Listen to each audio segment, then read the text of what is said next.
Welcome back to another episode of 40 Facts About the 40K Universe. I am your host, Gersh1, and today we're going to be talking about the Imperium and their relationship with all of the alien races, or at least the major alien races within the 40K galaxy.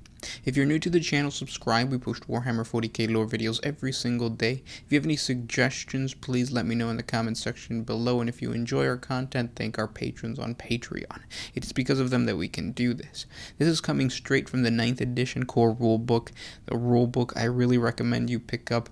The lore is just a really good refresher on everything about the hobby. So share this with newcomers to the game if you have some friends who want to start learning about the 40K galaxy. But with that said, let's get into 40 facts on the Imperium's view of the Xenos. For as long as humanity has sailed the stars, they have encountered alien races. These races, broadly classified as Xenos by the Adeptus Terra, have on occasion proved valuable allies alongside whom to battle mutual foes. More often than not, however, they are the enemies themselves, and must be fought to the death, lest they butcher, devour, or enslave the worlds of mankind. For 10,000 Terran years, from the westernmost reaches of the Segmentum Pacificus to the far-flung listening stations of the Eastern Fringe, the Imperium has made war upon many alien races, but they have made war upon them in return. To an authoritarian regime such as the Adeptus Terra, there is little room for ambiguity when it comes to the hated Xenos, and no consideration given to the possible benefit of an alliance or a truce with any of them. That which is inhuman is unclean and must therefore be destroyed. However, the realities of combat in the field are rarely as binary. On many occasions throughout its long history, the armies of the Imperium had found common cause with the more comprehensible Xeno species. Even on occasions, those deemed monstrous, but when faced with yet perils, they become friends. In particular, this is true for the craft-world Eldari of the mysterious Harlequins, with whom many temporary accords have been struck. Yet even these pacts seem always to manipulate mankind's destiny in an unforeseen way. Aware of the Eldritch abilities of the Eldar, plentiful Imperial commanders have embraced mutual annihilation on their own terms, rather than set aside their own ingrained xenophobia. The wars against the Orc menace have been comparatively simple, if at times utterly devastating. Setting aside the odd unconfirmed reports of illicit trade with alleged greenskin subfactions, humanity and the Orcs have been at one another's throats near constantly for the better part of 10 millennia. The Orc race is so incredibly prolific that few star systems exist with at least a little hint of greenskin presence. Moreover, these crude and anarchist aliens are so aggressive that to encounter them at all is to find oneself embroiled in an immediate and rapidly escalating war that it soon becomes clear is being fought as much for the Orc sheer enjoyment as for any coherent material gain. Such sudden and senseless conflicts are bad enough, but Imperial history is littered with examples of those times when greenskin numbers have reached critical mass upon some world or star system, and a war has begun. From the notorious War of the Beasts to the Second and Third Armageddon Wars, and the unstoppable advance of the Arch-Arsonists of Caradon, such occasions have seen the Imperium virtually brought to its knees by this brutal and widespread foe. Some Xeno threats of the Imperium are more ancient than humanity itself. This is true for the many Eldar factions, but equally so for their ghoulish nemesis of old, the Necrons.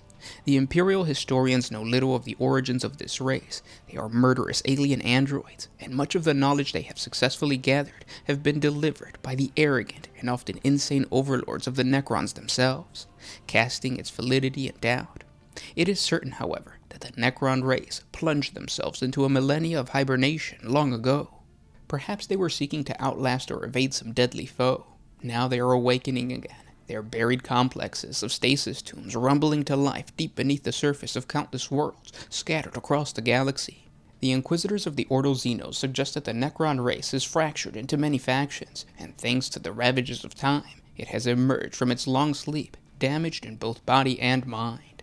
For all this, the Necrons are a terrifying foe. And conflicts such as the Battle of the Ice-Locked Warzone of Damnos have proven to the Imperium that nothing short of an overwhelming military response stands any chance of overcoming the Necrons' eldritch technology or the shattered godlike beings that they goad into battle. By comparison, the Imperium has also faced Xeno threats that are comparatively young and vital, or else have only made their appearance upon the galactic stage of late. When explorator ships first marked the homeworld of the Xeno race, classified as the Tau, they found a relatively primitive society that were marked for potential further study or exploitation and then completely ignored. The next the Imperium saw of the Tau was when the aliens' technologically advanced and ideological-driven empire surged into the eastern fringe. How the Tau could possibly have advanced so swiftly was beyond the knowledge of the Adeptus Mechanicus, and thus swiftly put down to monstrous alien heresy. A more pertinent question appeared to be how best to drive them back. The most serious attempt yet by the Imperium to do so has been known as the Damocles Gulf Crusade, and at best, this bloody and protracted war is decisively a draw. Unable to keep pace with the rapid maneuvering of the Tau forces, and in constant danger of losing outlying populations to the utopian promises of the alien water-caste diplomats, Imperial commanders were at last forced to enact a broad frontal annihilation protocol that employed ancient Adeptus Mechanicus technology to mutually deny a firebreak of worlds in the path of the Tau advance. It was a desperate act that put an end to the desperate war. But it seems unlikely that this is the last the Imperium will see of the dynamic Tau Empire. In the meantime, however, the Tyranids had begun to assail the fringes of the galaxy, and it rapidly became clear to the beleaguered Imperium that here was a new terror to rival anything alien they'd had faced before. Descending in vast swarms, the Tyranids appeared to be at first little more than predatory animals, incredibly dangerous, but limited by the lack of higher intelligence or motivation. Yet as more and more Tyranid tendrils push into the galaxy, as the Hive fleets adapt rapidly to each new military encounter, seeding mutant cults throughout Imperial society, and react with ominous cunning to each fresh attempt to understand or destroy them, and understanding has spread throughout the Ordo Xenos. These aliens are driven by some vast hive mind that seems focused on eradicating all non-Tyranid life in the galaxy. All races must now face this terrible threat if they wish to survive. But with the Great Rift sundering, the stars and the agents of the Dark God spreading death and anarchy throughout every sector of the Imperial space, can any power truly muster the strength to turn back the Tyranid tide? And those were 40 facts on how the Imperium views the Xenos. I hope you guys enjoyed this video. This comes straight from the 9th edition core rulebook. Like I told you guys in previous videos, the core rulebook, the lore section, has just been a huge breath of fresh air. For a while, it seemed that the lore was kind of repetitive for me, but going back and looking at the lore from a beginner standpoint has really given me a refresher into the hobby. It reminded me how the lore is just so integral to the tabletop, and how like everything from collecting to building to painting is inspired by the lore. And I hope this does the same to you. If not, at least you enjoy the lore and you enjoy the ideas of the 40K universe, which seems to be a very unique sci-fi fantasy world.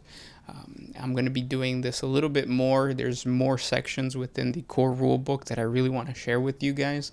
They did a really good job of giving like small 2-page excerpts of actual battles and giving like the perspective of the people fighting.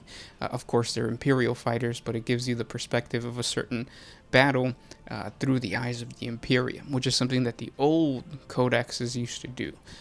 And you kind of didn't see that in 7th. It was more just like data, but the core rulebook is filled with like some really awesome, cool lore. And like I said, I hope you guys enjoyed. If you guys have any suggestions for any topics that you guys would like me to delve deeper into, like details, just let me know in the comment section below. If you guys like our content, thank our patrons on Patreon. It's just $1 a month. With that dollar, we create more videos for you guys. Creating more of those like hobby/lore videos. I posted one yesterday, and I'm doing a giveaway of the Indomitus box set in that video, so go over there. It's titled Blessed is the Mind Too Small for Doubt, so just check that one out. It's about how to paint orc boys. It's a new format for videos that I'm going to be testing, once or twice every week, and if you guys like it, just show it some love. But also, there's a chance for you to win the Indomitus box set by going over there and participating.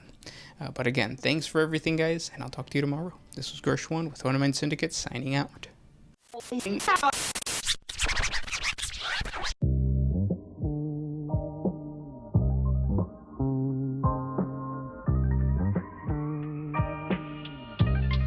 Always used to put my freedom first in any situation.